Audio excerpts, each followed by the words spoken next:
Alors, on arrive à la conclusion que même si le principe essentiel du droit des contrats, c'est le principe de la liberté contractuelle, même si l'article 19 du Code des obligations reste la seule vraie règle utile du Code des obligations, à mon avis, il n'en reste pas moins que cette liberté contractuelle est parfois critiquée, battue en brèche par des censeurs de plus en plus nombreux qui considèrent que le libéralisme a ses effets pervers que tout le monde connaît et que ces effets pervers se retrouvent aussi en droit. Par conséquent, il faut remettre en cause cette liberté contractuelle.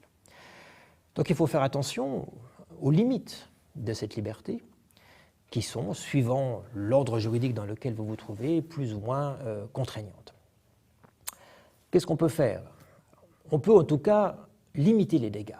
On ne peut pas les exclure totalement, on ne peut pas décider de ne pas appliquer les règles impératives, puisque par définition les règles impératives s'appliquent que les parties le veuillent ou non. Mais on peut quand même limiter les dégâts. Pourquoi? Parce que lorsque le contrat est en contradiction avec une règle impérative du droit qui lui est applicable, il y a forcément une question qui se pose. Est-ce que c'est le contrat qui est nul ou est-ce que c'est juste la clause qui doit être annulée? Par exemple, vous avez dans le contrat un taux d'intérêt excessif qui est prévu par ce contrat. Est-ce que c'est juste la clause qui fixe ce taux d'intérêt qui doit être annulée ou est-ce que c'est tout le contrat qui doit être considéré comme nul parce que usuraire? Alors, tous les ordres juridiques ont une solution par rapport à cette question classique. Est-ce qu'il s'agit d'un cas de nullité totale du contrat ou un cas de nullité partielle? On écarte juste la clause problématique. En droit suisse, pour ceux d'entre vous qui êtes des juristes suisses, c'est l'article 20 alinéa 2 du Code des obligations qui vous dit qu'il faut que le juge détermine quelle était la volonté hypothétique des parties. La volonté hypothétique, c'est quelle aurait été la volonté des parties si elles avaient su que cette clause était nulle. Alors le juge détermine la volonté hypothétique des parties et dit si les parties avaient su que cette clause était nulle, elles auraient quand même conclu le contrat. Et donc le contrat est certes nul pour ce qui est de cette clause, mais le reste du contrat demeure en vigueur. Ou alors le juge suisse peut dire non, finalement, si les parties avaient su que cette clause n'était pas valable, elles n'auraient pas conclu le contrat. L'usurier, s'il avait su qu'il n'avait pas droit à 25%, il n'aurait pas conclu ce contrat. Et donc le contrat est totalement nul. Bon, c'est le test du droit suisse, vous avez d'autres systèmes, mais ça tourne toujours un petit peu autour de la même idée. Dans les principes unidroits relatifs au contrat du commerce international, vous avez l'idée qu'il faut que le juge détermine ce qui est raisonnable. Est-ce qu'il est raisonnable de maintenir la totalité du contrat ou est-ce qu'il est raisonnable de simplement annuler juste la clause qui est problématique? Bon, ces règles s'appliquent, elles sont bien rédigées, on ne voit pas tellement ce qu'on pourrait proposer de mieux, dans le fond, comme solution à cette question de savoir si la nullité doit être totale ou partielle. Sauf qu'évidemment, de nouveau, elle crée beaucoup d'incertitudes pour les parties. Parce que le jour où ça arrive devant un juge, c'est qu'il y a un litige, et donc les parties ne sont plus du tout d'accord sur ce qui est raisonnable, ou sur ce qu'aurait été leur volonté hypothétique. Si les deux parties sont d'accord de dire on fait comme si le contrat n'existe pas, très bien, il n'y a pas de problème. Donc il y a une des deux parties qui veut que le contrat soit maintenu, en tout cas ce qui est possible de maintenir, et puis l'autre partie qui ne veut pas. Et donc la volonté hypothétique, a posteriori, c'est quand même difficile à déterminer, alors que justement les parties ne sont plus du tout d'accord. Même chose pour le caractère raisonnable. Qu'est-ce qui est raisonnable?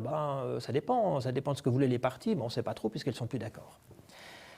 Donc ce qu'on peut faire pour éviter quand même d'en arriver à une solution totalement imprévisible, qui sera le point de vue du juge sur ce qui était raisonnable ou sur ce qui aurait été la volonté hypothétique des parties, c'est de dire ce que les parties considèrent comme raisonnable, de dire dans le contrat ce que les parties veulent, pas leur volonté hypothétique, mais leur volonté exprimée au moment de la conclusion du contrat.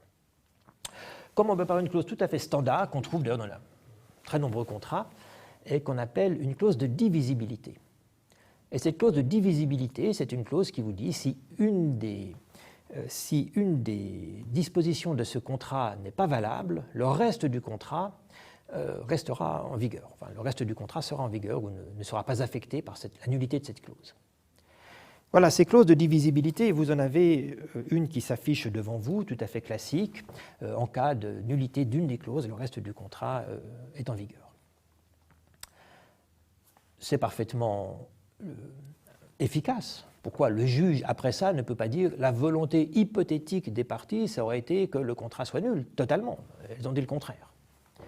Et puis si on est dans les principes unidroits, ce qui est raisonnable, on peut difficilement dire que ce qui est raisonnable n'est pas ce que les parties voulaient, ce qu'elles ont dit expressément. Et donc ces clauses sont utiles, elles sont un peu difficiles à faire passer à un client, parce que le client vous dit, mais écoutez, moi je vous paye pour qu'il n'y ait pas de clause nulle. Donc moi je vous paye pour que ce contrat soit valable. Ben, il faut expliquer que de temps en temps, on ne peut pas être tout à fait sûr que la totalité des clauses du contrat seront valables, d'autant plus que le droit peut évoluer, y compris dans ses dispositions impératives. Et donc, c'est quand même prudent d'avoir cette clause de divisibilité qui est intégrée dans le contrat. Alors, ça a son effet, c'est utile, c'est prudent de le mettre. Maintenant, il faut quand même être conscient que c'est contraignant pour les parties. Et que votre client peut ensuite revenir vers vous en disant « Ah, mais si j'avais su que cette clause-là était nulle », l'usurier vient vous dire « Ah, mais si j'avais su que je n'avais pas le droit de prêter à 25%, je n'aurais pas conclu ce contrat. » Bon, alors évidemment, si cette clause de divisibilité se trouve dans le contrat, il va de soi que cet argument n'est plus recevable. L'avantage, c'est la prévisibilité. On sait que le juge considérera que le contrat reste valable, à part cette clause de fixation des intérêts usuraires, et les intérêts seront ramenés à des intérêts plus raisonnables du point de vue des règles sur l'usure. Voilà, mesdames et messieurs, ce que l'on peut faire de façon très générale lorsque l'on lit un contrat ou lorsque l'on analyse un contrat, que celui-ci soit en cours de discussion, en cours de rédaction, ou que celui-ci ait déjà été signé. On se pose la question du droit applicable, on se pose la question de la qualification du contrat, on se pose la question de la façon dont ce contrat sera lu en fonction des règles d'interprétation. Si le contrat n'a pas encore été signé, on peut influencer ces règles d'interprétation par des clauses d'interprétation. S'il a déjà été signé, on ne peut plus le faire, mais on peut voir si éventuellement les parties l'ont fait avant de signer le contrat. Et puis ensuite, on lit ce contrat de façon un peu pusillanime, en étant pessimiste, en se disant que peut-être ce contrat n'est pas compatible avec des règles impératives de l'ordre juridique applicable. Et pour cela, il faut identifier ces zones marécageuses. Alors on s'arrête sur les clauses de responsabilité, on s'arrête sur les clauses d'usure ou de fixation des intérêts. S'il s'agit d'un contrat où il y a une partie qui apparaît comme une partie faible, évidemment, il faut faire beaucoup plus attention et se référer à vos connaissances en matière de droit du travail ou à vos connaissances en matière de droit du bail. On arrive dans des domaines très spécialisés. S'il s'agit d'un contrat qui gère les questions de concurrence, vous devez vous en remettre à vos connaissances en matière de droit de la concurrence. Bref, il faut lire le contrat en ayant conscience du fait qu'il y avait ces zones dangereuses. Et puis, si tout va bien, vous aurez intégré dans le contrat une clause de divisibilité. Si le contrat n'a pas encore été signé, vous pourrez le faire. C'est une clause qui limite les dégâts, mais qui ne les exclut pas. Évidemment, ça ne permet pas de contourner des dispositions impératives.